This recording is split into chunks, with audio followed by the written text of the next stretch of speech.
Bro, welcome to Talk with Yorke. The most interesting podcast ever existed. It's pretty crazy. How do you feel? Yeah, I'm feeling pretty good. I'm excited. I'm excited to get into it. This is your first podcast, bro. Yeah, I was a bit sweaty when I got here. You were sweating, though. I was sweating. I was like driving here. I was like, first anything on talking to people. I got a dog here and anything nice and comfortable there. So Fuck, bro. That's it. Yorke's a good bloke as well. Dude, thanks, bro. Like, you got Dallas, the emotional support dog. He's here to make you feel good and just spread some positive vibes, bro. So you don't need to worry about anything, bro. Yeah. You got Dallas. Got Yorke. You got Yorke. You got, and you've got the whole YouTube community who've got your back here, bro. Sick. So thanks for coming on, man. Appreciate you. A few little 1% touches, it's all about the 1%ers. Yeah. Just before we get stuck into it, because you got some cool shit to talk about. Yeah. It's like a little battery pack down there, bro. If you can see it, like a little switch. Oh, yeah. Give it a little switch, a little flick. Watch this. Yeah, on the top end there. Yeah, that's it, I reckon. Yes. Yeah, bro, look at that shit. Bang. We're ready to go. Cool. So we're here with Dad's Warehouse, which is what people are going to see if they like looking. Yeah, Dad's Warehouse Records now, actually. Yeah, because I noticed you said it was a record label as well. So that's like, that's what I'm heading towards. But there's so much stuff I'm heading towards, trying to focus on one thing at the moment. Yeah. There's too much. You don't want to overwhelm myself or anything. Yeah, so you want to get the event done and then you want to like. So that's going to be like the launch, It's Yeah. Like the event, like the business launch, actually. Okay, so because I think I just saw you on Instagram. And I think because you're active. I think I messaged you because you were super active. I was following. Yeah, but even before then, I think even before we actually spoke on there, you might have liked some stuff, and I just saw you getting around and stuff. Yeah, that's cool. You're getting around it, bro. And to go right, like because then I realized what the whole Dad's Warehouse name was even about. I was like, that's just a dope name, like Dad's Warehouse, and then I realized what it's all about. So maybe to go back, maybe just like actually introduce like I don't know if you're gonna give your real name away, bro. Yeah, I'm Lachy Riches. That's me. That's your actual name. Yeah, that's my actual name, Lachlan. But that's what my parents call me. Yeah, nice. I don't want to be called Lachlan.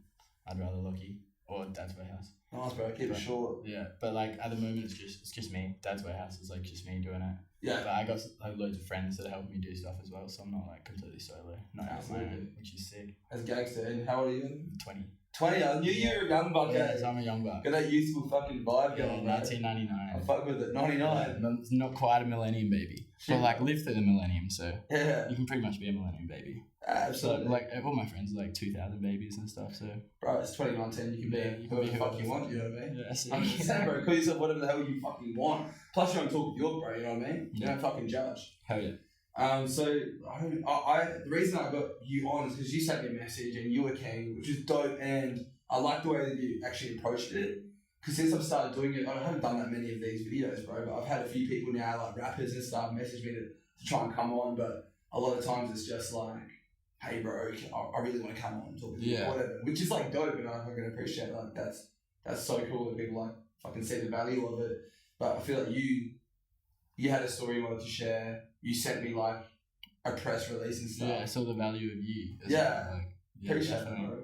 But like that's like the sort of stuff I'm getting now. Like people are always sending me in like clips and stuff on Instagram. It's sick, man. Like everyone just sends me a little MP3 file or a link to like what they're doing, and like I'll get like 2 a day. And sometimes I'll be like, dude, this is so sick. And, like the amount of artists I've found since planning everything that I wish I could have on like the lineup and stuff. Like have you heard of this dude called Eastab?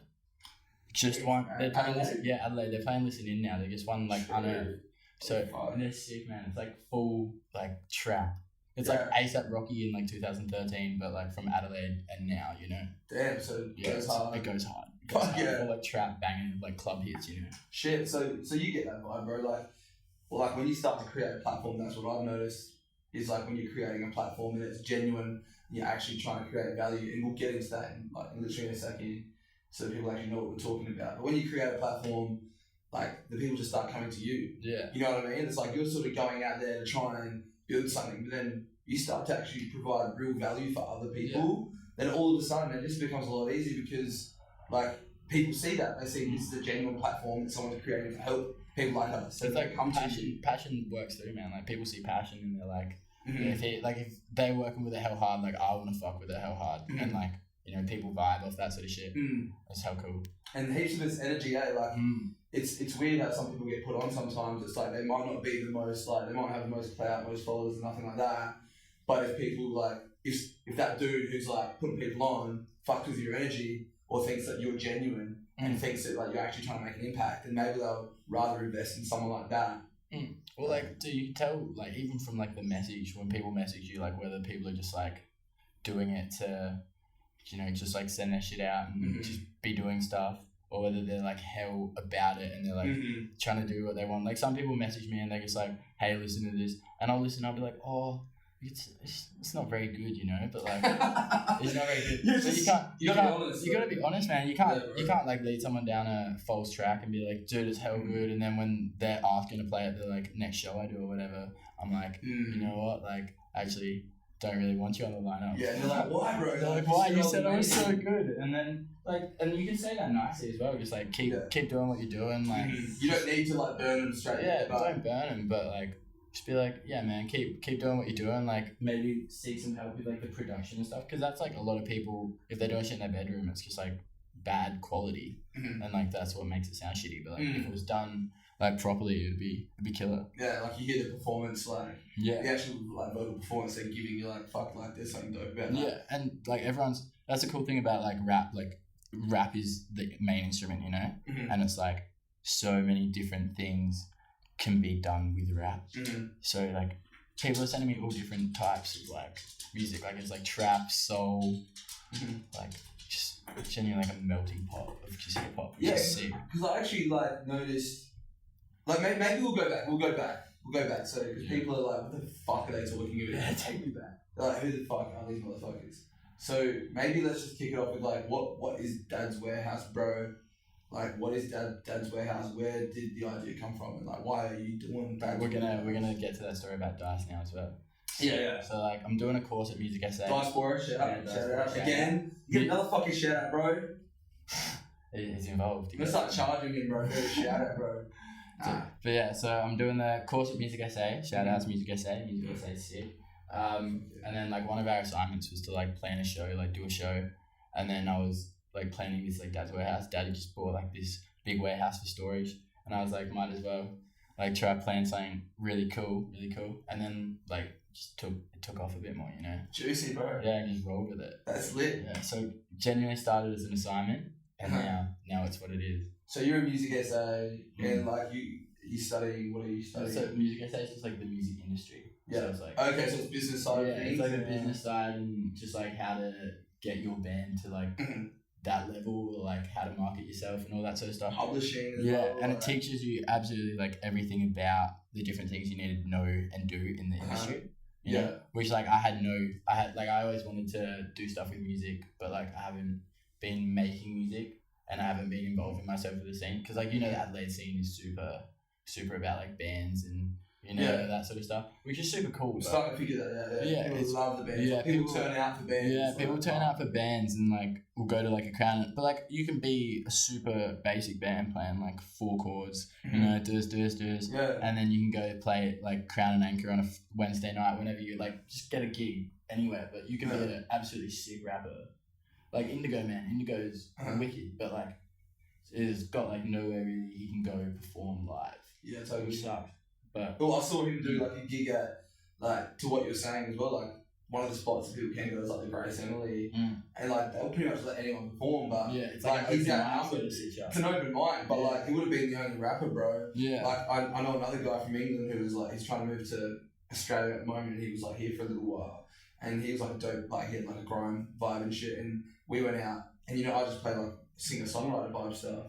Yeah. And we went out to the Grace Emily and he was like rapping and like people fucked with it, but it's like he was the only dude out there doing that. Like you said, it was a lot more bands, guitar based stuff and stuff like that. So yeah, I know what you're saying. There's not heaps of like places that like, you know, you can just try and book, you know, like the Cranker or and then you do have places for like rap as well, but it's not like the sort of stuff we listen to. It's like all the Aussie rap, like Cursor and Enter, and like there's a good place for that, but like it's already got a spot, you know. Like it's got like all the spots, Northern Sound Systems, all for that sort of stuff, and like it's all sick, and I like fuck with it all. But there needs to be something for like the new stuff that people actually listen to. Like, you know, that's just old heads being like Hilltop Hoods are like the greatest, and they're the greatest, man. But like they're OGs. Yeah, they're OGs. But like they're pretty old now, you know. Like give some like attention to the new bloods and stuff. And props to them, like they do try and put like motherfuckers on, but like there's only so many people they can put on as well, and they don't really get the underground. The music that comes from like the rap music, especially that comes from Adelaide, like it needs to be like. There needs to be this platform like Dad's Warehouse so they can actually be acknowledged rather than just like being on SoundCloud. So you're talking about like what is the scene that you're like really talking about? Are you talking like what is it? Is it like this? Is it a SoundCloud? It's just it's genuinely just like music, but like with a hip hop base, because that's what I like about hip hop. Like hip hop doesn't have to be just like old school Aussie hip hop or boom bap or any of that. It can be like anything. Like that, I love that lo-fi sort of stuff, you know. Yeah, it's super cool. And like Klaz does all that sort of stuff, and he's gonna be absolutely wicked. They just dropped this dude called Tape 24. Yeah. He's like a videographer or whatever. He just made this hell cool video clip with Kirby and Klaz, and it's like the coolest thing I've seen this year. Adelaide. Yeah, Adelaide. Oh, Adelaide. It's like the coolest thing I've seen this year. Shit, they dropped a clip. Yeah, they dropped a clip and like this song. I think they're doing on YouTube. On YouTube, I think they're doing like a new album. Like a collaborative album. This was like the start of it. And what, you're a part of this scene, like I'm trying to create this scene. But you like that style, like and I don't think that scene's actually there, you know. And like with Dad's Warehouse as well. Once it's like if it becomes a record label and stuff, I want to be able to operate during the day. So like have a record shop there, maybe build like a studio and stuff. Because I'm trying to get into all that sort of stuff like production and doing like an Ableton course and just trying to like immerse myself in the scene way more than just doing events, you know. Yeah, but. Yeah, there's so many, and like the space at Dad's Warehouse is actually ridiculous. Like you walk in there and it's like, oh my god, this is a venue, you know. Just perfect. It's perfect. And because you're talking about Indigo, and he's like probably the reason I ended up getting you in, because like, you know, I've got a few different people that I'm trying to like see who's interested in getting in and stuff, and it's like you also want to make sure that you bring in the right people, like you're talking about, with the right energy and everything like that as well, who are trying to do cool shit. And I was just talking to Indigo on the phone the other day, and he was just talking about you and stuff. I was like, should I get him in? He was like, dude, you should. Like, you fucking. I need to like link up with Indigo, because I was gonna meet him and like that Inspired boys. That he's like, his crew. Yeah, his crew. Yeah, hell yeah. He's got a mad crew. He's got a mad crew. Because I had like a paint day. where I was gonna have everybody in and like. Yeah, I got that shipping container. Yeah, I got that shipping container and like I've painted it white, and then I've just got it like. I'm going to get the front actual done, like the logo done by an artist. Shout out Ricky Spear. It's going to be sick. Okay. He's going to like do the logo on the front. And then I'm running out of time now because of that paint day. Like, fucked it. But like, I was supposed to. As far as like getting to the. As far as like getting the actual like container and stuff looking mint. Like, it was still looking. So you had to do the paint day, and then basically like. Yeah. Were you going to leave that like as the inside design? Yeah, I was going to leave like the paint day as like what everybody's done on like two sides. And that's like the community sides, you know? And then these sides are like murals. Yeah. Looking sick. And then the inside will be like bean bags and like how cool, trippy, like psychedelic sort of painting from this girl that went to my school. She does some really cool stuff. It's just gonna be sick. And then beanbags, just so like if it gets a bit too hectic inside, you can go out and like. Like you start just like. Yeah, if you start, you can go into the thing. Hopefully there'll be some neon lights, some like shout lights, have blue lights so everyone's chilling out in there. Sick, not hectic lights. But it's gangster. Yeah, so what the paint day just got rained out, so I never met him. Oh, true. Oh, so he was gonna go because he used to do a lot of graph stuff. He was saying like. So you use like, that sort of stuff too then? Because I'm just like talking to you and I'm just trying to figure out like are you just like a mad music enthusiast? Yeah, but you don't make music? I'm just a mad music enthusiast. But you're going to start making music? No, so like, or just producing, or do you want to actually... I play piano and stuff, but I've played piano since... So I used to play like grand halls and shit, but... True. My mum... Like classical type stuff? Yeah, classical type stuff, but my mum made me sit at the piano for like 3 hours a day, you know? Yeah. By the time it was like my choice to give it away or keep going, it was like, no way, like... This sucked. I hate it. So you went hard. I went hard, man, but not because I wanted to. You get a good MIDI. Yeah, dude, I can read piano and shit. Like, I can sit down and still play what's the song by Adele? Set Fire to the Rain. Yeah. I sit down, crank that out. Yeah. And I'm just like, oh, I'm so good. But then like I play something else, and it just doesn't come. You love it. You love the shit. Well, dude, I just think it's dope. Like, honestly, like, and just to give some clarity, like, it's literally. Your dad's fucking warehouse. Yeah, so, like, that's another music essay gave me that name. The dude I sit next to, Sean, I was like talking about how I might put on this event, and I was like, yeah, so my dad's got this warehouse, and he just goes, Dad's warehouse. Uh-huh. I was like, Dad's warehouse. That's it. It just kicked off. Yeah. So like you're just like a young motherfucker. You just like playing piano at like this crazy level and shit, and you just like I've always like obviously enjoyed music. Just a mad music. When did you start to get into like this sort of underground thing? Like, why aren't you one of these hilltop heads? Like, why aren't you in that more sort of mainstream Aussie scene? Like, what made you stick with the more underground, undergrowth of Adelaide? And like, I mean, did you like just start like kicking off with a few artists that you knew, or like how did you get involved in that? I think it was like more me trying to like find more obscure stuff. Like when I was a kid, like I didn't want to be listening to like what everyone was listening to. Like I've been at that many house parties and like dens where I've been sitting there and boys have been cranking like cursor and like rates, and like it's all good, but like I prefer like that American new sort of stuff. Like the new wave, like who do I love? Mac Miller. Yeah. Shit, bro. Absolutely. Shout out to Timo, House of Daggers Tattoo. That's dope, man. Yeah, it's sick. So love Mac, love Lil Peep as well. Have Lil Peep tattoo here. So both of my idols like died. Bro. Yeah, that sucks. It's a hard hit, bro. Yeah, super hard hit. What resonates like with you? Do you fuck with X as well? Yeah, I fuck with X, of course. I fuck with John Lennon super hard. Like the Beatles. Like I grew up. Dad used to roll around with me in the car playing like Yellow Submarine. Like just sort of tripped out. Genuinely, I was listening to a lot of like Wiggy and like trivia shit more than the like actual. Now I listen to my like, old school hip as well. Like got all my Biggie and all that stuff. But I feel like everything pulling it together, and like that's what I'm trying to create. People not just boxing shit in, because people just box hip hop into hip hop, or I don't like hip hop, or I only like bands and shit. But it's like. Like hip hop isn't really like what it used to be. It's everything now. Yeah. So people don't need to be like, oh, I don't fuck with that. Like, I mean, I just think that's like almost fucking any genre. Like, I sort of hate when people say that shit, and it's like, not like you can like whatever the fuck you want. Like, who am I to tell you what to like, what to like? But I just think like you got to make a broad statement and say that you don't like dead muscle. Don't click his nails out. It's just clicking on. Hey, bro. The Timber 4. Yeah, bro. I need some carbon here. But like, I just like. If you say, oh, I hate this genre, I'm like... Have you listened to everything? Have you listened to every like bit of music like from that genre? Like, country's not my favourite genre, but it's like, I listen to some Johnny Cash, bro, and I'm just like, oh, bro. Or like some Lil Nas X, bro. But there's like country that's now like these club bangers as well. Like, what are these dudes? I think they're called Big Wet. And it's this massive big dude wearing like a cowboy hat and just like super American country. And the song's called Turn Up on the Weekend. Yeah, okay. It's just like, turn up on the weekend. Full Mexican, like, not Mexican, American cowboy. But it's integrated. But it's integrated with like EDM and you know, like that, like Skrillex and ASAP back in the day. What was that? That hard ADM, like that hell hard ADM mix. But like he Skrillex didn't he do an album with Korn and shit like like crazy shit. Well, my sister was telling me, because like I got an older sister, she probably got me like into a lot of the stuff I'm into. Not the rap. My sister just listens to genuine like doos like drum and bass, hard style. My sister's fucking crazy. Yeah. Like. Yeah, she just listens. I'd drive around in the car and she'd be listening to just like hard style. And I'd be like, this is shit, like turn it off. And she'd stop the car and be like, get out. And I'm like, oh no, it's okay, we'll listen to it. She's hardcore. Yeah, she's hardcore.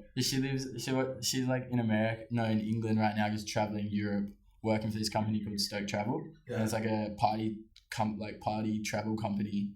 And like these two Australian dudes set it up and it's based in Barcelona. And it's genuinely like traveling the world, free alcohol wherever they go, like. And then it's hosting parties. Yeah, it's sick, man. So for you, so basically like you grew up around music like a fair bit, and obviously your family love music. Yeah. Like they're bit mad music fans, obviously that they got you into music a lot as well. And so then you just like obviously went through different phases, heard a lot of different shit, a lot of weird shit, a lot of obscure stuff. A lot of phases. And then you just came to a point where maybe you started to then develop your own like taste. And you started to like fuck with hip hop more, but that was off your own back. Yeah, a bit more. Exactly. Like and then because of those obscure roots, you started to like be like, oh, I want to go against what's sort of mainstream, and you wanted to find more undercurrent stuff, which you're definitely doing. But not just that, dude. Like you actually what interested me about what you're doing as well is like the whole community element of it, which I think is fucking dope. So then you started doing music essay, and literally this started like. Did you ever think you were going to do this, or was it purely because of music essay that you decided you were going to do this, or did you always have a community mentality? Or I always wanted to do loads of stuff like for the community and like change. Like a lot of my friends think about shit in ways that like I don't. So like trying to change my friends' ways of thinking a lot as well, which like doesn't really go my way most of the time. But, you can take a horse to the water, but you can't. That's what I'm doing all the time. It's like fucking preaching my shit, but do it, bro. Yeah, but that's all happening, and then oh man, got lost. Where were we? Well, so just saying your story. So did you like what made you want to? Obviously, you doing it through music essay. That was the reason that it's really kicked off. But for me, like just talking to you for a little bit, it seems like it's more than just a project, bro. Like it seems like it's more than just like a homework thing for you. It seems like it's so much bigger. But maybe talk a little bit about that, like the community element, like why are you so in tune with wanting to create community and stuff like that? Like, why do you resonate with that? Especially in Holdfast, man. Like it's this area is just like the most beautiful area, and like I've always pictured just people like walking around and like everyone knowing everybody, and I feel like that can like it could be like a small country town, everybody knows everybody, but like it's not. Sorry, bro. That's okay. Mine's doing it as well. But yeah, so like the community side, there's loads of great communities and like people in the community, and there's loads of people doing stuff for the community, loads of artists, loads of musicians, loads of like foundations, like the Sammy D Foundation. I think the Sammy D Foundation's gonna come along and like have a presence at Dad's Warehouse and stuff, which would be sick, and that's like anti-youth violence and like that sort of stuff. That's fucking dope. That's a big thing, because like when I was like year 7, year 8, one of these like my sister knew from Brighton got shot, which was absolutely horrible, and they're doing like the same sort of stuff, do like Lumac and like Lumac bands, so I'll probably have like a presence of that sort of stuff. Because like one of the guys, James Lamont, it was like probably how I got into listening to like underground Australian stuff. It was like this dude that went to school with my sister. I started listening to his stuff on like SoundCloud, and I was like, this is so sick. I messaged him like when I started doing all this stuff. He was like the first dude I was gonna have on my lineup, and then like he was like, I'm not gonna be able to do it. Like I'm away, I'm traveling, and then he put me onto Claz, and then so Claz, he's like Claz is like the best dude in Adelaide doing shit, and I was like sick. Messaged Claz was cool, like keen, and then that it all just went from there. And then just built from there, and now you've got like a full lineup. You had a DJ just pull out. But you said you've already got film. Oh yeah, I do, and people are gonna be super excited because like anybody in the hip hop scene. I'll just say it right now. It's gonna be Prospects. Oh, dude, I thought it might have been Prospects, bro. And he's like, he's the dude you need as well, because he's gonna be doing that MC and shit. Yeah. And before it was just like Monzi's one of my sister's friends as well that like played my 18th. He's a sick DJ, but like it's more, he'll like come and make a club. Yeah, but Prospects is the dude on the decks. Yeah, exactly. And he's like an old head too. Like and he'll be able to promote everything. And he'll be able to. He's like not the old heads that doesn't fuck with the new shit either. No, he fucks with it. He fucks with it. Like he's with Dice and stuff all the time. Exactly. Yeah. I saw him actually play only for the first time because I'm still new to Adelaide scene. I'm still new to Adelaide, bro. I've been secluded in Port Pirie for so long. But like I saw him, like be Dice Warriors DJ the other weekend and shit. And he was dope, man. And he'd be perfect because he was just like MC the fuck out of it. He'll be able to promote it. He's got all the contacts and stuff. He'll be shouting out to people, like getting people G'd up and pumped up. Because that's what I thought I was gonna have to do for a bit. I thought I was gonna have to be like the big MC and shit, but I'm not the most loud and vocal person at times until like had a few beers, Then I can get loud and vocal. Okay, but yeah, I'm pretty like quiet and reserved, so I was a bit shit myself about having to be an MC for that. Run the whole thing. Yeah, run the whole thing. And Prospects is like, I'll do all this and that, and I was like, how'd you get onto him anyway? I just messaged him today. Yeah, just emailed him. Just went. That's like my whole thing. Just have a legit looking signature in your email. Like Lachy Riches, Dad's Warehouse, phone numbers, socials, logo. Yeah. Everybody will reply to you. Just because it looks professional. It does look good. I noticed that when I was writing emails to people and I didn't have that. Yeah. No one would reply. No one would even open my emails. Even consider it. No, but because it just looks like someone's like doing something, and that's why everything was so hard at the start. Everyone was just like, dude, like this isn't gonna be legit. Like he's not gonna have all this licensing. He's not gonna like have all that shit. And that's what I've learned. There's so much. It's not like having like 15 mates around your house and. No. it's like public liability if someone dies, like manslaughter charge, like it's fucking shit. Yeah, I gotta get insurance. I gotta do like everything properly. Yeah, there's a fuckload of work. Like just again, give clarity like on exactly what you're doing here. Like you're literally like what your old boy had a warehouse. Yeah, my old boy had a warehouse. And so I was going to use the story side, and the other side is like he's trying to rent it out and make some money off of it, but nobody's rented it. So what is this warehouse? Because I've seen like those little clips on your Instagram of you like trying to get some clients. Yeah, I need to get some, because that's what the next 2 months for me are all about. Just like changing the aesthetic of it from a warehouse to like a venue. So when you say warehouse, it's not like a shipping container or something? No, the shipping container's at the front, and that's like so people drive past. I wanted something where people can like look in and be like, ooh, what's going on there, you know? Yeah. Instead of just driving past and it's just another warehouse. How big are we talking? Like, how much space you got? Because warehouse, I'm thinking, like, when I hear warehouse, I'm thinking, warehouse. Yeah, you're thinking warehouse, you're picturing the right sort of thing. Yeah, okay. I'm not going to ever get up any photos. But it's fucking huge, basically. Yeah, but it's like, the other side wasn't as big, and I was already going to be doing it there, and it was going to be cool. It was already a fair bit of room. And then this side is like, so this is how like the building is done. It's like this, and then it's split in the center. Yeah. But this side is split like, no, it's like this, and then so it's like a big area here, you know, and then this one's like narrow. Okay. Like split through. So we got the big side now. Okay. So sick. Fuck yeah. So you're literally like decking out your dad's fucking warehouse. You're literally going into something like you're doing all this yourself. Everything, using my friends, because I got a shitload of tradie friends. So like carpenters. Are you wiring it up and shit? Like you're having to do lighting and stuff and that as well? Yeah. So you're wiring it up, you're building a stage. You're actually building it from scratch. Because that's my dad's like, he's a building surveyor, so he's like a master builder.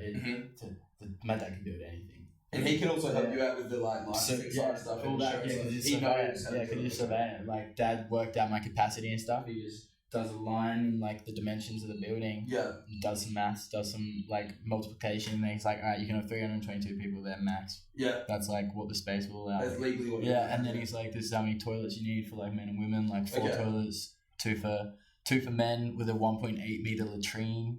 Yeah. Or dad called it like a pan or something. Yeah, okay. Something weird.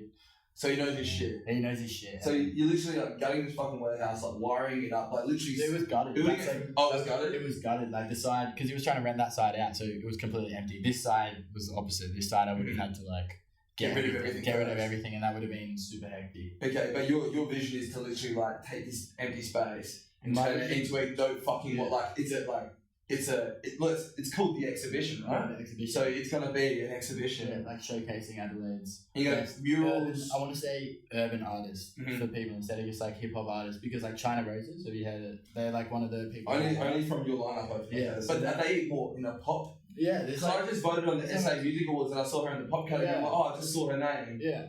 So you're not sticking like. Yeah, it's like EDM, and then she's hell good friends with this dude called Kirby, who's like the producer and stuff for like Claz. And Kirby's sick. I met like all those dudes. They're lovely people, lovely dudes.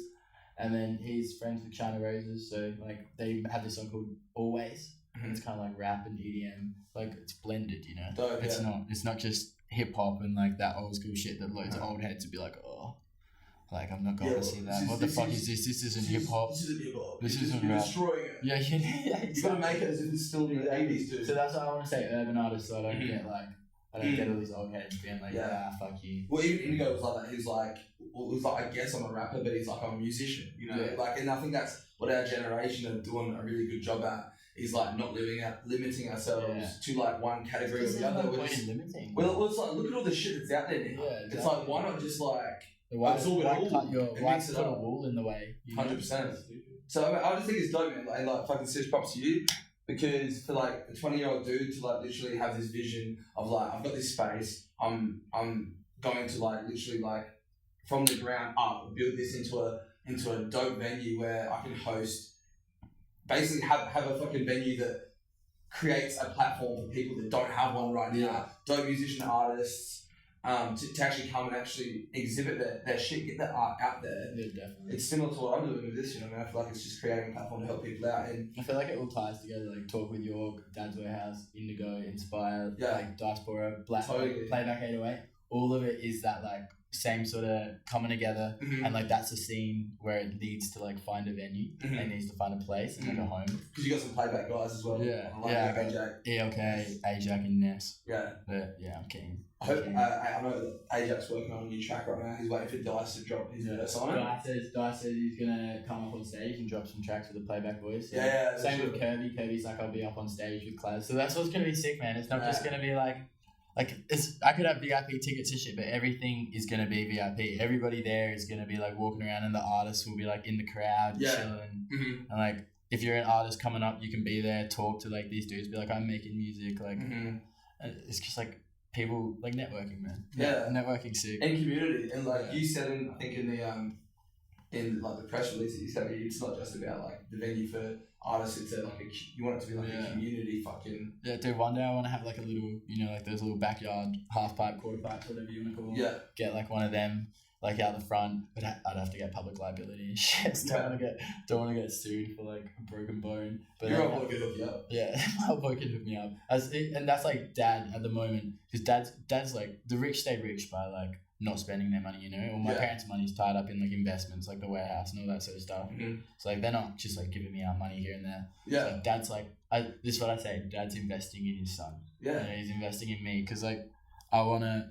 The worst thing about this is that I still wanted to like go travel and shit, and now opening up a business, it's like, but at the same time, like, I don't want to go away because this shit is happening now, and if I go away, I'll miss it. You need to stay here. Yeah, I need to stay here. Thing. Yeah, and then like if it gets to where I want to go, like I can go traveling with like later in the future, and all this shit will like already be in place. I can just come back, and once it's just that's the like worst thing, like charging $60-$70 a ticket, like it's a bit steep, but. I got to cover all my costs, and putting on a show in a warehouse that's like not a music venue is expensive. Like security, sound, lighting, getting everything in there's upwards of like, even if I sell out the event, like I'm gonna break even pretty much, and then if I get a council grant or whatever, then I'll make some profit. But even if I make that profit, I'll just spend it, and like. Because that's like reinvest. Yeah, reinvest it, and like that's the thing in the future. If I spend all my money now, like side by side, that like festival that I'm like kind of looking up to and doing what they're doing, but like hip hop, because there's like an EDM sort of side of it in like the Adelaide Park grounds. And like I said, they made like $22,000 debt whatever last year, made like $50K profit this year, paid off last year and this year. So it's like I feel like this is a worthy investment. Because like this sort of scene is gonna take off, and it's like what people is what like it's what's coming up. There's such an opening for it. There's such an opening. Definitely in demand. Like for what you're doing, I just think it's so good. That's what I've noticed just doing this and like being in that scene. I've just started to realize how much is going on in this scene. Yeah. How much stuff is going on, so it's crazy. It's crazy, and so it's not even just this scene. Like Adelaide in general, with artists and like musicians.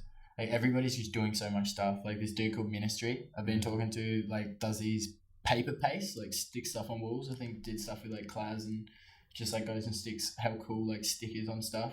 Wants to come and like do a little paste up on the shipping container. And like that's the shipping container's like purpose. Just like if you're an artist and stuff, you want to come do like stuff that you can't paint on walls and shit out in Glen Elk, or you get a fucking fine. Yeah, you get a fucking fine. So that's like the warehouse. They can come to the shipping container, put some carpets and stuff down. You can just paint whatever you want and do your own little like mural piece. That's dope, bro. Yeah, sick. So like let's like what does a night look like for you? Like if it goes exactly to plan. I don't know if you saw Shifty Lizard, like the breweries. You got a sponsor. Yeah. So that makes everything. That's like when people started taking me more seriously, because at the start it was like I didn't have anybody like backing it or anything, and now I've got like a brewery, and I like the whole Fast Council's hell like backing me as well. Yeah, they're like talking to me, like working me through all the like grant write ups and stuff. But there's so much writing for it, man. It's like year 12. It's like year 12, but it's for something I have to do. If it's something you actually fucking really want to do. Yeah, so it's not as bad, but to still writing 12-page risk assessments and shit. Like all the behind the scenes stuff must just be insane. Yeah, it's putting something like this together. I'm just doing it like by myself, and then using my friends to like do the trade stuff. I cut my finger the other day trying to waterproof the shipping container. You got a band-aid on it? I got a band-aid on it. It's better now. It's like healed pretty quickly, but nice. I was like throwing up some corrugated iron, and That shit's a bitch, man. Yeah. My friend's like, don't throw it, wait for me to like come grab it. And I was like, no. Yeah, no, Watch me. Dude. Next minute. Dang. Yeah. Shit, right? In the worst spot as well, like that bendy spot. Make sure you get your tetanus. Yeah, that's what I was like, Mum, if I had tetanus in the last 5 years. Yeah. She's like, you've had tetanus, it's okay. You're sorted. But ideally, like, how does this night look? Like, with the, you know. Oh yeah, we got sidetracked. If it's perfect, like, if this night goes to plan, what does this night look like from start to finish? From start to finish?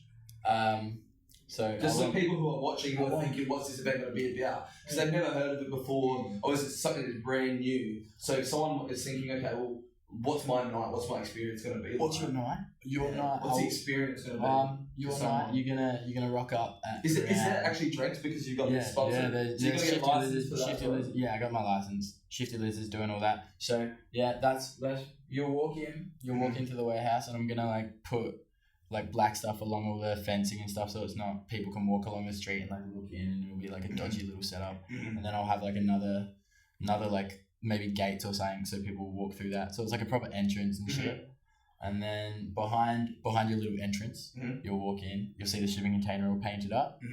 You'll be out there with a bunch of pallet like chairs and kegs, and the kegs are gonna have wood on top of them with the Dad's Warehouse like etched in by this girl who does like wood burning. Her name's Lachy Riches. Go check that out on Instagram. That's pretty cool. And then she's gonna burn in the logo, so you can put your drinks and stuff on that. There'll be loads of beers on a bunch of empty kegs. Bunch of people standing around, ashing their ciggies, putting their ciggy butts in the bin. That's it. Not littering their ciggy butts. That's it. Respecting the joint. Yeah, respecting the joint. Some porta potties over in the corner. Tuck them away so like you're not on show when you're walking in and out of the toilet. Yeah. I want that to be a little bit more private. And then so that's your outside, your smokers. Cool. Nice, pretty cool setup. And then you'll go into the warehouse, and there'll be like all your lighting. It's because it's like a metal wall. There's a metal wall, so the light's gonna be pinging off the metal wall, like reflecting, which it's gonna be so sick. The warehouse is like the perfect venue to be able to do all this shit. And then this stage that me and my friends have built, it's gonna be sick. And if we get time, gonna get a shitload of pallets. And do you reckon you can like see stuff on the thing if you get your phone up to it? Yeah, probably. Probably. You ready? Give it a crack. This is you're gonna shit yourself when you see this. Yeah. Oh hell yeah! You're gonna shit. See that's like the little front bit that when you walk through the door, I want to have something like that. It's fucking flame. Oh, but that's not what I'm talking about with the stage. Ready? That. Shit. So build it and then because that's next level. Yeah, just get that. Like, if people can see that, it's literally you built like a fucking almost like an arena. Yeah, like a little amphitheater. Imagine like the acoustics in that as well. Alright, dude, look, honestly, this all sounds fucking dope, and like, you know, and you bring so many fucking local people together, you know, just Adelaide artists in all different sort of areas and spaces that all coming to collaborate for this event. So it's gonna be fucking dope, and people should go on Mosh Chicks and get the fucking tickets and support this dude, because this could be like the start of something fucking awesome for Adelaide, you know what I mean? But I'm also curious to know, like, beyond that, like, what's your plan, like, moving forward? Like, if this is a success, because I feel like you've got an entrepreneurial spirit, you know what I mean? You're obviously a creative fucking guy, like, you know what I mean? I feel like you've got great intentions, like, for what you want to do. So what's next for you if this kicks off? Like, as I said, I like started it kind of as a record label, so I got two, a girl and a boy, and like one's not, like, Taylor's not even a rapper, she's like a singer-songwriter, like, but I'm sure she's gonna try some rap because she's a musician. She's like an artist, she's not boxed in. But like, she just released this song called Message to the Devil. I put that out on Spotify and stuff, like bought like a label account with DistroKid. So I was like, all these people that don't want to pay for like putting their music up on SoundCloud, and like, no, Spotify, you don't have to pay for SoundCloud. Like, I'll do it if I'm liking your music, and I think it's like a worthy investment. So there's Zane and Taylor, and they're both sick. So how does that look? They just come to you or something? So I approached them because Zane's like my best friend's little brother's best friend, and it's just sick, man. I've like listened to his stuff since he started making music when he was like year 10. He said he's been making music forever, but he started like releasing shit in like around year 10, and I was like, Jesus Christ, this is sick. And he's just keep doing his stuff, but mostly SoundCloud. And the worst thing about that is like buying beats, man, is a bitch. Buying beats like $20 and then 200,000 streams and you have to pay for a new license. Yeah, when like, you're leasing it and things like yeah, that. because it's a license. Like you're getting a license for that beat. Mm-hmm. There's you have to buy it outright. loads of intricate shit like that. Yeah. But yeah, so Zane and Taylor are both sick. I'm like doing their sort of trying to like promote them and get their music out there and do all that sort of stuff for them. And then so you like almost like an independent label service, like you offer like a label service. Yeah, but also doing all that sort of stuff, and then doing events as well. Mm-hmm. And then because I want to be able to operate during the day, so like I said, have like that little skate park and stuff. This is all like in the future. It's like one thing at a time. But I have big dreams and shit. Yeah, bro. Yeah. That's awesome. So like. That's why I get so sidetracked. I got so many things. Like people don't forget this motherfucker is 20 years old, dude. Like, listen to what this motherfucker is talking about and the vision he's got. Like that shit. I get sidetracked. He's going to inspire people, bro. And I can see right now, like you're a young motherfucker, and it's like you're still piecing all this shit together, and you're just like, it's almost like you're even overwhelming yourself with all the shit you want to do. It's hard to even like get it out in a linear sense, but it's never linear. Yeah, it's never linear. It's just like stop and starting. But yeah, so once all the events and stuff are done, I'm going to be doing that regularly, doing and you want to build the label up, like you want to get more artists. And regularly be doing shows where like artists can send me their clips and all that sort of stuff, and I'll pick out like the best ones that I think will like be the best for that show and that sort of night, and just keep doing that like 3 monthly or like every 3 months, every 6 months, whatever. So like then you got that presence. And then have a record shop, because there's this little office bit which is going to be like the artist room on the night, and I want to set that up into like, because I just got Dad's Warehouse merch that the other day. It's going to be sick. These like you're on the marketing side. Onto all that sort of shit. There's like a tan. The hoodie's way cooler than the shirts. The hoodie's on like a tan, like a skin, like what's the color? It's like the tan brown. It's got a Dad's Warehouse logo here, Shifty Lizard written down the side. Like so they're sponsoring that shit. Yeah. Or like. They're sponsoring, so I'm like putting their logo on everything and stuff. Fuck it, and then Dad's Warehouse and text coming down there, and then like the lineup and shit on the back. So yeah, so it's like a proper like festival merch. Proper festival merch, and then the shirts are pretty cool as well. But are you gonna do a festival?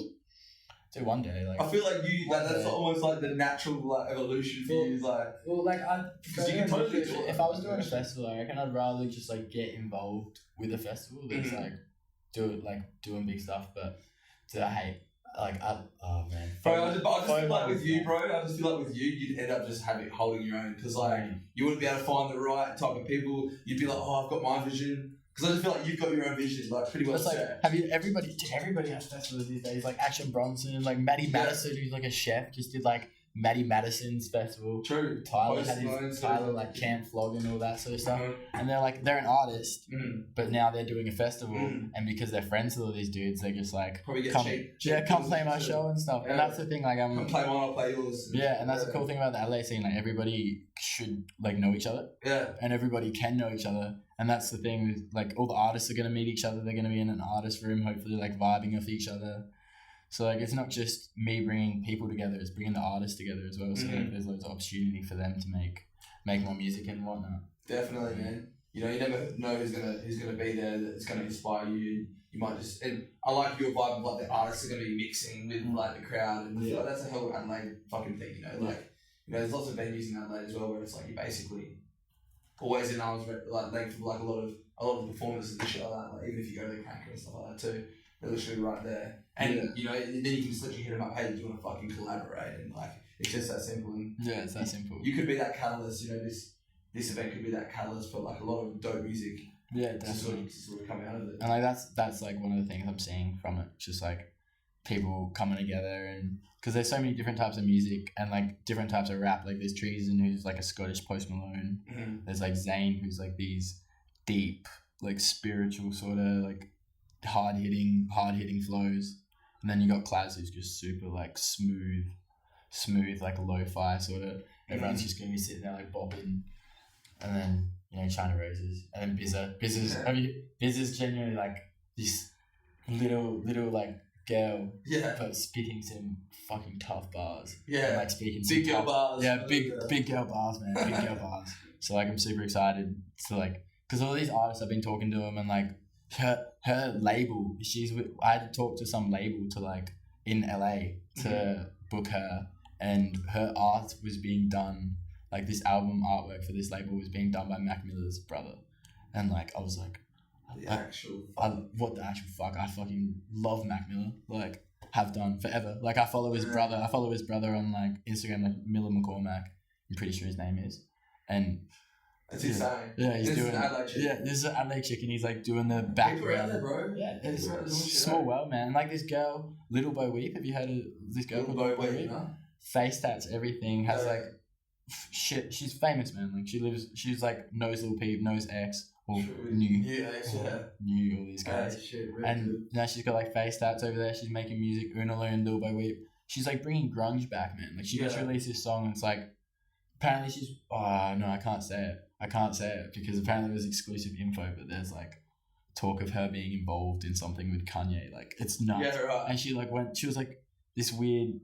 Yeah, she was a weirdo. She was a weirdo when let's go disappeared. But most of the best artists. Most of the best. Yeah, exactly. Like, I'm a weirdo as well. Everyone's weirdo. Everyone's a weirdo in a way, man. Yeah. But yeah, she disappears for like 3 years. We get to like year 10, and she's been like making music, and she's got like face tats and all. Now she's Lil Bo Weep, man. Bro, what, you got her on the lineup or what? I was trying to, because one of my friends is like hell good friends with her. Yeah. And she was like if I'm there, I'll come. Yeah. Which is sick. So she's full set. She's about it. She's about it. And she's just like, timing. Like, but yeah, she lives in America and shit. So she's like, I can't commit. Like, you can't put me on a lineup and all this stuff if I can't. I'm not gonna fly there for the thing. For that event. Which makes fucking sense. Exactly. 100%. And yeah, so I'm not gonna pay for that. But if she's here, it's just gonna be sick. Like, I messaged all day as well. I was like if he sees this message, come by on the day. There's a free ticket for you. Like, fuck with what you're doing. Like, all day's over in America now as well, doing shit. Yeah, he's trying to grind as well. Yeah, trying to grind as well. Did you get a reply? No. Fair enough, bro. No, he's a busy guy though, I'm sure. He is, bro. He's got fucking hard. I mean, he's just another Adelaide OG, really. Like, yeah, Adelaide OG, definitely. He's killer. Dope, bro. That's fucking awesome, man. Like, yeah, again, just to sort of sort of wrap up everything you said you've done. Like, you're just this young, basically entrepreneur motherfucker who's just like this creative dude, loves music, trying to create this dope platform for fucking local Adelaide artists to come together, to network, to like just be artists, like just be in a natural environment. They can just be artistic and just fuck with that. And fuck, man, this is just the start of your journey, really. Yeah, hell yeah. And I'm fucking super excited about it, bro. And like, thank you for coming on, fucking just to talk shit about it, bro. I'm so fucking keen to come to the event. And like, do you just want to do a quick plug? Like, just plug anything the fuck that you want to plug, like right now, or like, What do you mean plug? It's like, if you want to promote, is there anything extra, or what do people need to know to get involved in shit? There's so much stuff I want to promote, like, but I feel like everything is gonna come if you support Dad's Warehouse. You're gonna support everything. So support Dad's Warehouse. Go get tickets. Yeah, and then getting a ticket to this is gonna lead to a fuckload of other shit in the future. Fuck yeah, there's gonna be some dope fucking Adelaide artists. Yeah. As I said, the hardest thing about promoting a show that hasn't happened is I've got like no footage of what's happened in the past and shit. So that's what I'm hoping for. The people that do come are gonna go away and be like, yo, it was actually worth the money that we spent. It was sick time. Like, it's dope. Everybody's an amazing artist. There's nice people. No one's trying to fight. No one's trying to like be a dick. Everyone's having nice wholesome vibes, Hey. Yeah, that's Dad's Warehouse. Nice wholesome hip hop. Fuck, man. I'm excited, bro, and I'm fucking rooting for you, man. I hope this fucking thing goes off. Me too, man. Me too. Try to get as many classes as I can possibly come here. Yeah, fuck yeah. So what else has been going on, bro? You're saying some raw shit, bro. Oh. What did I have? You said you had a story, bro. I had a story about Dice. Yeah, I had a story about Dice. So, like, it was all like fate, genuinely, putting like when I started doing all this shit, because like I started doing it through the course, and then a week later I was at the Royal Croquet Club, which is, yeah, everyone knows it from Adelaide, Royal Croquet Club. Like, Dice is there, comes up to me, just like put my last ciggy in my pocket. Yeah. And Dice must have seen this from like afar. He's come over and he's like turned around and seen big 6 foot like 7 Dice, and I'm like, oh, and then he's like, can I have a ciggy? And I was like, I have none left. He's like, I saw you put them in your pocket, and I was like, you got me. Busted. And then I pulled it out, and there was on my last 2. Yeah. So he's like, oh, okay, like, I understand, you can keep them. I was like, legend. And then I was like, you know what, like, you've been so nice, like, have it. He's like, no, I'll pay you. So we go on like this goose hunt, like trying to find a gold coin. I was like, gold coin donation. Yeah, what the fuck? And then we start chatting, and he's talking about like what he's doing in Playback 808 and that he's a rapper. And then I'm like talking about how I'm starting to plan this stuff, and he was hell drunk, but he was like being hell motivational, you know, bro, super motivational. Stop, bro. It's his lifestyle. Yeah, super motivational. And that fucking motivated the fuck out of me, man. So 100%. Like, shout out to Dice for that. And that's how you got hooked up with like Playback and shit. Dude, that's like Ajax. Dude, I went in and like Dice was showing me this song and I like go back into one of my SoundCloud playlists that like I've had for ages, like a Adelaide playlist on SoundCloud. And fucking Days in Adelaide, this song by like Dice that I've always listened to like in that SoundCloud Adelaide rap. And you're like, holy fuck. I was like, holy fuck, like I know you. I have you in my playlist, and that was like once I got home and shit, and then like meeting China Roses and stuff, and like I was trying to get Elsie Romeo, like She's a busy girl, bro. She's a busy girl, exactly, and I was like, she's amazing. She's fucking grinding already. Yeah. So like, yeah, and Dice is grinding as well. So I was trying to talk to Dice a lot, and Dice was like obviously had shit on, couldn't always reply right away like that. So that's why because it was gonna originally be like Dice playing Elsie, and like maybe like one other dude or something. Almost like a Playback takeover. Dude, the lineup when I started was Till the Break, Little Bo Weep, James Lamont, and now it's fully different. Like a bunch of artists that I'd never. Till the Break still playing. Till the Break still playing and stuff, and they're like that. They've got a crowd, you know. That's like they've already got that crowd. They got the whole Charm thing. Yeah, they got that. Yeah, shout out to the Break. Yeah, fuck some dope music. Fuck yeah, definitely. And that new album's sick. And that's that South vibe as well. Yeah, that's that South vibe, and that shit's all going. Like I was gonna try like push that, but then I was like, you know what, I might as well genuinely commit to like all these like new kids trying to do the same sort of scene. And like, who would be the oldest artist on my lineup? Probably China Roses. I don't know how actual old she is, but I think she's like 27 or something. Yeah. But like super young. Yeah. Fuck yeah, man. Super young artist. Clives would be like 22, Tree's gonna be like 23. So like everybody's like my age as well. And it's super cool. And like, I'm not even like, to move away even from like the whole dad's warehouse thing and more get into a little bit about like who you are, bro, because you've obviously got a dope energy, you know, and you're a creative guy. But I feel like a lot of creative people have that whole positive energy as well. There's always that other fucking side of it, you know. There's always that fucking, the darkness that comes along with that light as well, bro. And like, you were just talking some shit about, you don't have to talk about it if you don't want to and shit, but fucking doctors trying to like throw meds at you and shit like that. But you going through some shit right now, bro? Like, everyone's always going through shit, but 100%. I'm always going through some shit. I always got loads of fucking, like, putting on all this shit by myself, like. Is that stressing you the fuck out? Dude, like, if you got deadlines and shit, yeah, bro? Deadlines, this shit has to go by like, what's the date? 26th of October. So that's it. But like, yeah, that's it. So it's not that far away at all. So the next 2 months, and that's like Adelaide, ticket sales are slow, stressful as fuck. But like that, everyone buys tickets. Oh, like I want to go. This sounds sick. I'll go buy that ticket that morning or like whatever. Yeah. Like it's Adelaide. I do the same sort of thing. I get that, but like it's super fucking stressful. On your end. On my end. Because you're trying to like crunch the numbers. Yeah, and I've the numbers I've crunched is like me pretty much being like, I'm gonna sell out. Yeah. I'm gonna spend all my money. Sorry, Dad. And Dad's gonna have a fucking hefty bill. But like even if that. Like, Dad's made me, like, money in shares and shit over the years, so I can just use that and pay back Dad if I have to, you know? Money that they've, like, got there for me to set my life up with, or just set up Dad's warehouse. Bro, you've, like, taken a fucking risk, like, you know, and no fucking, like, things don't change a lot of times, until someone takes that risk, man, you know, because people out there playing it safe, no one wants to, like, throw a fuck load of money at, like, trying to support this crazy Adelaide scene, because, like, you know what I mean? It's not an established thing. Yeah, hell yeah. But if you can, like, pull this off, bro, which I fucking, like, think you can, man, just keep going hard, bro. Keep doing what you're doing, like, you know, and you've got the vision, you've got the belief. The fact that you're just like, I'm going to sell this out, that's the sort of fucking mentality that you need to sell it, you know what I mean? Exactly. So just keep going hard, bro, and I back in. But what, so you've been going through, like, bouts of depression and shit with this stuff? Especially there's so much pressure on you. Not so much this shit, but like just life in general. I smoke a fuckload of weed. Yeah. I probably just too much weed. As Indigo was saying, like half Oz. I was smoking like a half Oz every 3 days. Like, this was like the start of the year. Like I'd wake up and it'd be like Billy in the morning, and then just like smoke all day. Yeah. And like I still smoke weed every day, but I'm not fucked up. On weed anymore. So it's chill. So you just like scale it back, you know? Yeah, scaling back. And just like So that's like probably part of the reason, like why I've given myself fucking problems. Just fucking smashing, doing stupid shit. It definitely happens, bro. Yeah, but like, yeah, so still smoke weed every day. Still fucking love weed, but hell yeah. But like, don't commit my life to the shit anymore either. Like, don't sit in a room. Like, that's what I was. Don't abuse it. Yeah, don't abuse it. And that's like everything. Don't abuse it. Like, it just gets boring being stoned all the time because it's like, I'm not even. I'm like, I'm stoned. Like, I'm not. I'd rather. It's weirder to be sober, you know. Yeah. So you're a bit of a fucking weed head. Yeah, a bit of a stoner. Fuck yeah, bit of a stoner brain. That's why I get lost. That's why I get lost during the convos and shit. Yeah. I just like go off on a tangent saying stoner brain.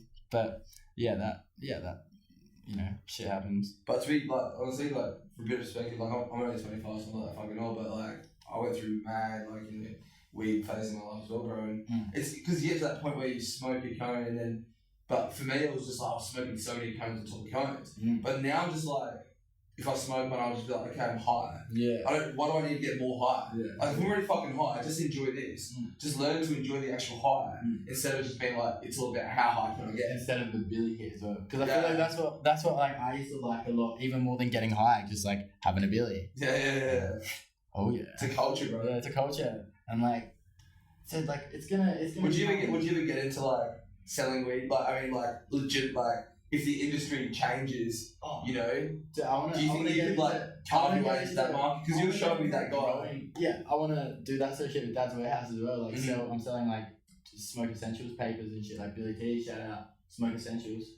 Go get some rolling papers and whatnot. They'll all be for sale. Like I'll be selling weed, like papers and shit at the other thing. So like, fuck yeah, I love weed. I'm pushing that shit definitely. I want to try like growing it and stuff. Because like if you're gonna do something, do it well. Do it properly. They're half-ass jobs. Yeah. So I reckon it'd be sick to be able to like grow a weed plant and shit. My parents are pretty cool with it. Mum, like I'll put a plant out in Mum's little greenhouse. I feel like she'd be down with it. She'd be like, oh, this is like harder to grow than I thought. This is kind of fun. And Mum will grow me some hectic chronic. Mum will grow me some hectic chronic. Mum's chronic, Dad's Warehouse. Hey, that's it. I like it. Get the whole family involved. Because I mean, honestly, like I see. And like, who knows when this is gonna happen? But there's a shift that's already happened as far as like just what weed is. Like the whole there's been a massive cultural shift as far as this intergenerational thing of what weed actually is. Because you look at a lot of the older generations, there's this crazy like propaganda stuck in their minds of like weed is just this bad thing and you cannot say anything good about it and I will not change my mind. But now like all the facts are starting to come out about it and like the truth about it is coming out. People are realizing it more. So I feel like eventually it's surely got to get to a legitimized point where legit businesses are going to see, like even the government is going to see the actual, even just monetary benefit and profit potential of like legalizing that stuff and actually controlling it in a legal way. And it's going to open the market for like, you know, actual like stoners who love weed to actually all of a sudden create a business, dude. Well, that's like a legitimate business. Like I reckon as soon as you outlaw something, like make something illegal, you give people that like want to exploit it and shit the opportunity to make money off of it instead of like create a black market. Yeah, you create a black market instead of creating a market that could be like I could be starting like my own fucking weed dispensary or some shit right now. Yeah, that's regulated and all that shit. But none of this shit where like people are buying bags of weed from like just the most cooked seedy cunts and it's laced with shit and like literally laced with speed and shit, bro. It's fucked. Like that shit. And like it's gonna be legal in Australia one day. But at the same time, people need to be super educated about it if it is gonna be like you were saying before, people like have that weed's so bad, but then some people in like the new with all the facts coming out, they're like, oh, weed can't like fuck you up at all. Weed's barely a drug. But like you've smoked weed can still definitely still definitely fuck you up. Like 100%, I've been fucked up on weed, and it's like definitely. It's definitely still a drug, and like it's a gateway drug. Like it's like I've done a lot of different drugs because like I smoked weed. I've done a fuckload of acid and shit. I love all my psychedelics, but like that shit's like a whole different ball game as well. Like it's not like taking caps and shit either. It's like you look like you've tripped mad at times, but I've had some pretty hectic experiences. And mushies are pretty hectic. I went and saw where did I go and see with my friends the new Halloween movie on shrooms. And I was sitting there. I was sitting there like, why? What's wrong with you? It was genuinely, it was brain training, man. Oh my god, it was brain training, and like the shroom, I was sitting there chilling, and then the shrooms kicked in. I had like the popcorn on my lap, and my girlfriend here, and like my other friend here, and neither of them are on shrooms. They're like the babysitters, and I'm holding the popcorn, and I'm just like, and then instead of passing the popcorn off to the side, I just threw it on the floor. Shit goes everywhere. You just sketched out. Just sketched out, and because it was Halloween, man. Michael Myers is there, like. Smashing people's heads into like walls and like teeth and it took me like 2 months to go back into the cinema. Hey. And then so that happened. Went to see Michael Myers bashing fucking skulls in on shrooms. That was horrible. What's your craziest shroom? That's the crazy, because it's just such an intense experience, and like visuals can be so profound. Like even just watching like The Simpsons or something can be the most profound thing. Yeah, I can't imagine like taking in that sort of a visual on that like level, what that would be like. I didn't laugh. I was so scared. I didn't laugh the whole time. There was one. You didn't laugh the whole time. I didn't laugh either. Like I wasn't out. There was a point where I was laying on the floor with my shirt off because I was like sweaty. I was like super sweaty. I was stressing out. Like this is actually fucked in the theater. Yeah, in the theater. I was in the back row though, so no one could like see me cooking out. It was okay. But then like halfway through, my friend that was like on the corner, I'm looking over like trying to be like, are you guys like, what are you guys like? Yeah. And then he gets up and he walks out, and I was like, okay, it's my time. I'm out. I walked out, got out, and he's just sitting there in like a massage chair, like a paid for massage chair in the back. Oh my god! And I just go sit next to him, do the exact same thing, put my dollar in. Yeah, right. You're like, I'm just gonna follow this guy. He seems like he's switched on. My friend was like, had eaten double the amount of shrooms, and he sat through the whole of Halloween. Yeah. And I was just, animal. Yeah, animal brain training. Dude, I got the craziest like shroom story. Like, I don't know, it was my craziest shroom story. So I was like you met Dallas obviously. I think he's like, oh, there you go. He's just coming in to see He's talking about you. So when I had him, dude, I got him at like 5 weeks, and then I had him. It was like maybe like 3-4 months. He was on his real body. Is he a border collie? Yeah, he's border collie across Jack Russell. Strange looking creature though. Yeah. Strange looking creature. He looks like a little Pokemon or something, bro. I've always said that. Pokemon. Bro, I had him in like 3 months or something, or like 4 months. And I had him in a house where I had like a bunch of mates who were living there and stuff, you know? It was like one of those houses back in the day, 17 years old or whatever. And we just took these, I think I finished work, got home, and my mate had saved like these mushies for me because I gave him some money, and I had like a big old bag of mushies. And I wasn't counting nothing, bro. I just started shoveling it in. Better tasted like shit as well, hey? Bro, yeah. But it would have been like 10 grams plus. That's what I ended up eating. Yeah, that's fun. Which is by far the most I've ever done. I would probably never do that much ever. But dude, so... You learned something from it, yeah? Bro, I mean, I don't even know what I learned, bro. Like, I'm sure I learned something. Yeah, don't think that's a lesson. But like, so I'm outside. We've just been down. So my mates are inside watching a movie. They were like, whatever. And then like Dallas, because he was he got taken away from his, his mum. He was separated. When I got him, he was flea infested, like a bad like flea infested rat bag. Yeah, he was, but it was a bad way to come into the earth. You know what I mean? For any creature, all fucked up, separated from his like mother and shit like that. And then I adopted him and stuff, but felt like he was a bit traumatized. He used to have nightmares and shit. Yeah. Right? He'd always like whine in his nightmares. Anyway, so he's out the back, I'm tripping balls, and we had this moment, dude, where like I've picked him up. And I just felt the energy of like, he's like, well, I'm not sure about you yet. Big fuck eyes? Yeah, but he was like, he gave me the vibe of like, I'm not sure if I can trust you yet, you know what I mean? Like, I'm a bit traumatized and shit. And I felt the energy, bro, and I was like, tripping, bro. And like, your dogs pick up on that shit, like, he could tell when I was like tripping balls, and he was like getting all excited and running around. And I was just like, bro, like, it's just me and you, like, I'm gonna fucking take care of you, bro. Like, I'm gonna be your dad, like, type of shit. And then... So you welcomed him into the world, hey? Yeah, I took that role, bro. But I felt his energy was like, oh no, I don't know. He's sort of like, he's like, trust issues. Yeah, he had trust issues. And then I sort of held him in, and like, because I'm the alpha of the pack, dogs are pack animals, so I wanted to like assert the dominance of I'm taking care of you. I'm the pack leader. So I had him, and I held him in, his little puppy held him real close, just to be like, I got you, like, that sort of security. And then he sort of like, he wiggled out, and he's like, no, and I'm balls deep in the trip, bro. Like 10 grams, dude. No, and I'm like, no, dude, I got you, hold him in. And then he like barks at me. He gives me a little like puppy bark. And I don't know what overcame me, bro, but I was just so fucked up. Like on shrooms, I just like felt the urge to like respond in kind, and I just like barked at him. But like it was like it was. You could understand each other though. Yeah, dude. I said something with that bark, bro, and he understood, bro. Because like he barked at me, and the bark for me was like I was trying to say to him like, listen, cunt, like I'm serious. Like, I fucking got you. Nothing's happening to you on my watch. Yeah, I'm taking care of you, like stuff. And dude, I'm glad that you get where I'm coming from. Yeah. Like, you get it. I get it. And dude, I biked him, and he went dead silent. Like, no shit. I'll never forget this. He went dead silent. And I was holding him, and he put his head up in my neck, bro. And then just nestled in. Like, he completely got what I was saying. And then I was just like, what the fuck just happened? And I sort of like threw him on the ground. And I'm starting to peak at this point. And I've gone inside. I'm touching the halls of like the room. Like, I'm like going to the kitchen. I'm like, I need water, bro. I just need water. And the walls are turning into like squiggly lines and shit. Yeah. And then I go to the kitchen, like pour a glass of water, bro. Scull the water. Look at the cup, and it's still full of water. And I was like, nah, bro. And I was like, take me to hospital, boys. And they took me to hospital, bro. And then I was just like, awkwardly, I was like, oh, yeah, I took some shrooms, like, I don't really know, like, I thought I was going to die and stuff. And they're like, oh, okay, I suppose come in. And I was like, cool. And I was just laying there, like, so what's, like, wrong? I'm like, oh, I don't know, like, I just think I'm going to die. And they're like, oh, okay. And then, like, he didn't know some laugh and shit. My boys are there. And then I started to, like, come to. I'm like, boys, let's just go. This is fucking weird. This is weird. I'm fine. And I walked out, I'm like, sorry, guys. Like, obviously I'm going to be fine. Sorry for the inconvenience. And you know, that was probably my craziest. That's pretty fucking funny, though. That's super fucking funny. That's super funny. Thanks, bro. And old mate was there for it, huh? Yeah, bro, he was there for it. Actually.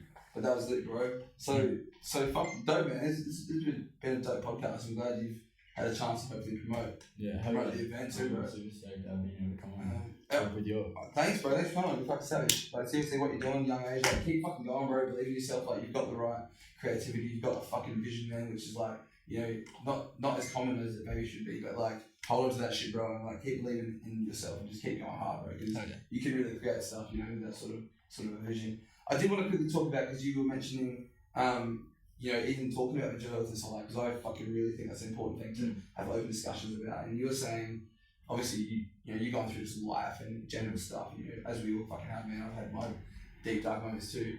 But what you were saying something about, like, doctors were just trying to like prescribe you like stuff, like. Yeah, I think it was just the doctor I was like going to, but like, I went to like have a chat, because I get like bad anxiety more than like depression, and like my anxiety makes me like sweat, man. Yeah. Is that what you were sweating? That's why I got sweaty palms. If you felt in that like high five. Yeah. Everyone can tell, bro. People can tell usually. It's like, did my buttons up and shit, you know. But yeah, so like I went to like see about that and get some more of these pills that like I was already on, that were just like blood pressure pills that like stop my heart rate and shit. And then went to like go get more of these, and next thing you know, like didn't get the script for that, which is like what I wanted. And then she gives me like these. She's like, "Are you sad?" And I was like, "Well, like, is it right now? Like I'm not feeling the best, but like at other times I can be feeling fucking 100%, you know." And she's like, "Okay, but are you?" I won't do that. Oh, she was an Indian doctor, and like she was lovely and all, but so she just gave me a script for like these depression like tablets that she was said were like heavy depressants. Were like if I get off them, like it'll get worse before I get better. So like I'll start taking them, and they'll like, and I was like. So, like, it can't be healthy to just put someone on medication like that. Yeah. Like, if I wasn't, like, I've done plenty of shit, taken plenty of pills and stuff. Like, if I wasn't, like, knowledgeable about that sort of stuff, I would have just taken them and been like, the doctor told me to take it, but, like, I have my own outlook, like, why, I'm not going to just, like, take a drug from a doctor. You know? Yeah. I'd rather, like, figure my shit out myself. Totally. I just think it's so fucking important, like, just to talk about that sort of stuff, because I'm not here trying to say that, like, no one should take pills from doctors or we shouldn't trust doctors, but like... Know yourself. You should. That's what I thought. It's so important for someone like yourself to hear your side of the story, because you're someone who's probably similar to me, who believes that, you know, and it's not all people have the ability to actually figure their own shit out. They actually need like lithium or whatever, you know what I mean? Yeah. But like a lot of people can work through the anxieties of life, the depressing moments of life, on their own, and it's part of the journey is to figure out the sad times as well as the happy times, and to integrate it and grow. And I feel like you're like that. So I think it's interesting to hear a story of someone who probably wasn't looking for like antidepressants or an intense drug like that when they walked in.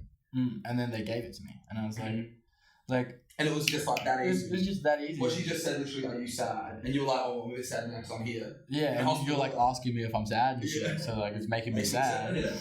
And then she's like gives me a script. She's like, like first time I'd seen this doctor as well, it wasn't like I usually see this other doctor who would have just given me these like the scripts for these little blood pressure pills, you know. And then I saw this one, and she starts asking me more questions, and like questions about how I was feeling at that point, not like how I always feel. Yeah. And like, you know, everyone has highs and lows, and I was like obviously on a low, and then she gives me antidepressants, which like if I decided to get like start taking them and like had to continuously be on antidepressants, like it would have just. I'd so much rather be able to sort my shit out myself and be sober than rely on having to take a pill, and like when I can't get that pill, I'll like start skizzing. You just crash even harder. Yeah, that's fucked, bro. Like that is, and like let's just be real, man. Like not all doctors are out there doing the wrong thing, but there are some fucking doctors who've got a trigger finger, man, and they just want to be prescribing this stuff, and it's just that easy to get like prescribed that stuff, and it's fucking scary, bro. Yeah, well, like I have a cousin who's like 39, just come like out of rehab and stuff. He's like, he was like super bad, man, but like everything that he like started doing was because he started getting oxys for like his back. So he started taking like oxy, and then couldn't get oxy, and then like, you know, starts finding something else that's cheaper and shit. And like 30, now he's 39, just finally come out of rehab, has like 2 kids that he hasn't seen in fucking years and shit. It's just so sad, man. Like, but like, yeah, fuck yeah, cousin's getting his shit together. Yeah. But like 39 is pretty old to like be getting your shit together, you know. Yeah. But like, fuck. But what? Just from a fuck back? Yeah, like, just, it wasn't just even like from he had a mental fuck health. Like he just had a fuck back. That's like what I've heard from like my aunties told me. Like he had a fuck back, like started taking oxys and shit, and like always smoked weed and like that sort of stuff. But like who doesn't? You know. So yeah, got onto like the oxys, and like one thing led to another. He was like hooked on harder shit, and just like. Yeah, fuck his life up for a fair while. You know? I just think it's good to like have someone like yourself sit there and be like, yo, the doctor tried to actually actively get me to take something that I wasn't really looking for, something that could make me worse in certain situations, and someone like yourself who's able to just be like, I wasn't looking for that stuff, and like I don't think I needed it. Yeah, I don't think I need to take it. You know, because I just want people that are listening to this sort of stuff as well to think twice before having a 5-minute conversation with someone they don't know, who's I don't know if this is true, but potentially getting a kickback from these fucking companies, bro, these big pharmaceutical companies who are like, you know, making billions of dollars. Yeah. Like, and just think twice before just taking drugs. Just because it's from a doctor doesn't necessarily mean you actually need it. Yeah. And when it comes to mental health, it's so hard because just because you're going through a depressing time doesn't mean that you actually have a mental illness that you need like serious drugs for. Yeah, and that's like getting rid of all this stigma shit is fantastic, but like at the same time it's bringing it down to like, you had a shit day, you have depression, or like you're worried about something, you're like, no, you're just worried, or you've just had a bad day. Like you don't have to slap a label on it. Like, saying you've got some mental health problem when like everybody has shit going on. Not everybody, as you said, needs like chemicals and stuff to balance their shit out. You know? They just need to like work through life day by day. Like life, exactly. It's like life throws shit at you, and you gotta like make the best out of like that. Like I've had multiple mates who like were having like really justifiably bad times because like say one of my mates, his mum had like breast cancer, and it was obviously making him depressed, bro. You know what I mean? But he went into a doctor and like they tried to prescribe him some antidepressants. I'm like, dude, you're not actually depressed. Like you don't actually have a mental illness, bro. You're depressed. You're sad as fuck and going through a depressing time because your mum might die. Like that's normal, and that's actually healthy, bro. It's healthy to feel that, to have that emotional reaction to something like that. It's not like it's human nature. Yeah, I feel like real depression is like there's no actual reason you can find why you wake up and you just like hate your life. You know what I mean? But it's like, and like that's like when I've been in points like that where it's been like just like genuinely not feeling like a thing, like, and it's, but like my way of combating that was instead of sitting in a room all day smoking billies, because that's what would add to it, you know? Yeah, like, exactly. That might have been part of the reason. That's part of the reason, man. I was sitting in a room all day, like in a dark room, not seeing many people, not seeing my friends, like not doing the things that I like doing. And like, you got to give yourself a chance, you know? If you don't give yourself a chance, then you're gonna be fucked up. Dude, I really like that. I think that's a real fucking good way to wrap this whole thing up as well. give yourself a fucking chance. Yeah, give yourself a chance, man. Go outside, like plant a fucking tree in your backyard, or a weed plant. Or do it if you like smoking weed. It's better than going and buying a bag. You've got something to like be interested in and like show passion about in the dirt. And like that's what it is, man. It's a plant. Like grow it for yourself, smoke it, what you've grown, and it's like it's so much more than just getting a bag and getting high. It's like it's making a thing out of it, And it's like what you're doing with Dad's warehouse. So you're planting a fucking seed. Yeah, planting a seed. It's gonna grow. Shit, bro. Yeah, hell yeah. And I think that's so fucking true, man. Like everyone should just be trying to plant seeds in life of things that they can tend to and put their time into. And like projects that they care about. You need seeds to water, otherwise, like you're gonna get bored, man. And that's like beautiful. That's like my dad and stuff. Like my dad fills his days. He's like my parents like 60s. My dad fills his days every Saturday, every day. He's working and he's outside. He's building shit, and he's like dad's very DIY. He does everything by himself, so he's never ever just sitting down like doing fucking nothing. It's like I feel like that's a big thing about staying happy. And my dad's always just like the most happy, placid dude. And like my mom can be an absolute nightmare. And my dad is like still happy and placid. So fucking my dad big. That's beautiful, man. He's a mad dude. Hey, props to both of your parents, bro. He's a fucking top dude from seriously. And just to finish up, take a fucking chance on yourself. Like before you go and start taking crazy drugs, we're not saying don't do it or do it, but just give yourself as a person a chance. Like really put the work in, like plant a few seeds in life, and just give yourself some time. Don't be in such a fucking rush, bro. Definitely. I fuck with it, bro. Dad's fucking warehouse. The exhibition. 26th of October. Be there or be fucking see you there. Dude, thank you so much for coming on Talk of Yorke. Sweaty hands. I fuck with it. My sweaty hands coming up. Keep fucking talking, people. Fuck yeah. Stay real. Plant a seed. See ya.